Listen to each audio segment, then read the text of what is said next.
The Boy and Then the Whale by Mordicai Gerstein. Every day I loved to watch the sun rise out of the sea. One morning I saw something in the water, something big. "That's a whale out there," said Papa. "It looks dead." We jumped into our panga for a closer look. "Oh no!" yelled Papa. He cursed the whale with words I never heard him say. "It's tangled in our net, our only net. I hope we can save it." "Save the whale, Papa?" "No, my son, save our net. The whale is dead." We dived into the water.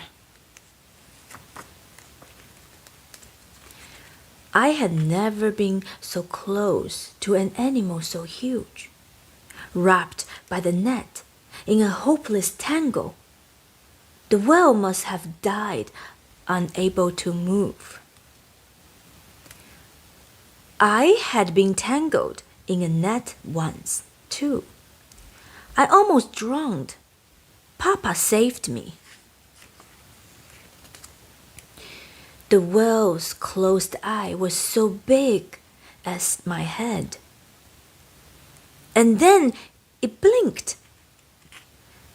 And I had to breathe.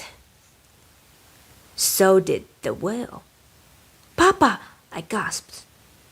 "The whale is alive." "Just barely," said Papa. "But our net is ruined. We have no money for a new one."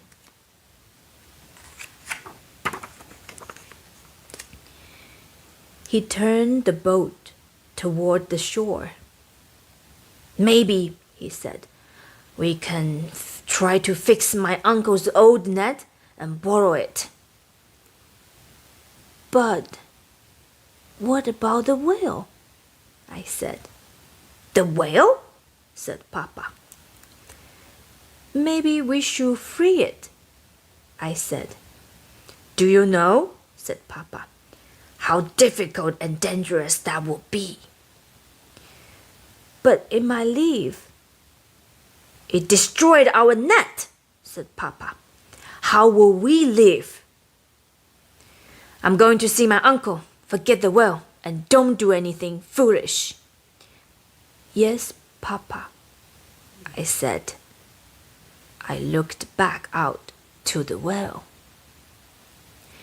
I remembered being caught in the net, feeling helpless, and the awful fear. What does the whale feel? It's so big. It couldn't free it myself. I couldn't free it myself. If I tried, Papa would be very angry. I stood there for a long while. Then I jumped into the panga and headed for the whale. I had to try. I took my fishing knife, hoped the whale wouldn't slap me with its tail, and dived in. I began to cut away the tough plastic netting. There was so much of it. Maybe Papa was right. I dived and cut and dived again. If only I didn't have to breathe.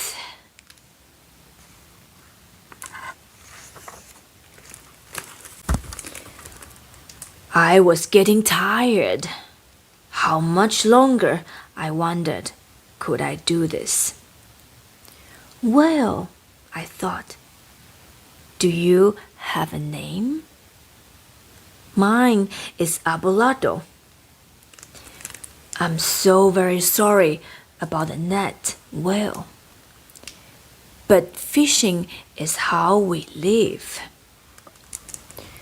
Do you know I'm trying my best to save you? But I don't know if I can.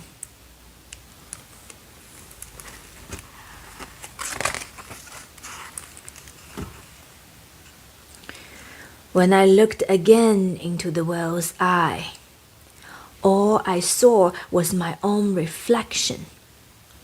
Don't die, whale. I'm doing my best.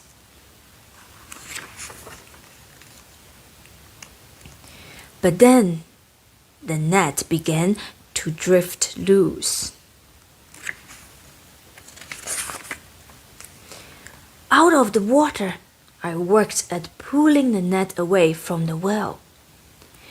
It filled the boat, but there was still more. Then I saw the whale move a flipper, and all at once, the whale was free. It sped away from the boat, and I cheered, "Goodbye, whale, goodbye!"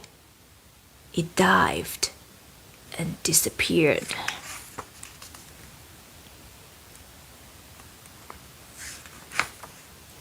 It burst out of the water, leaped into the sky, spun around, crashed back into the sea, and out again. The whale slapped its tail and leaped again and again, forward and backward, higher and higher, on and on. Are you dancing to thank me, whale? Or just for the joy of being free?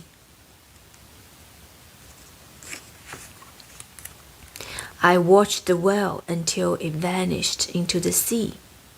Papa was watching too, waiting on the beach. I went to face him.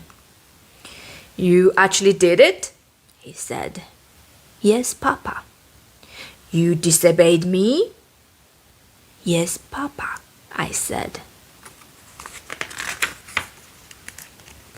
"It was incredibly foolish," said Papa. "And it was very brave.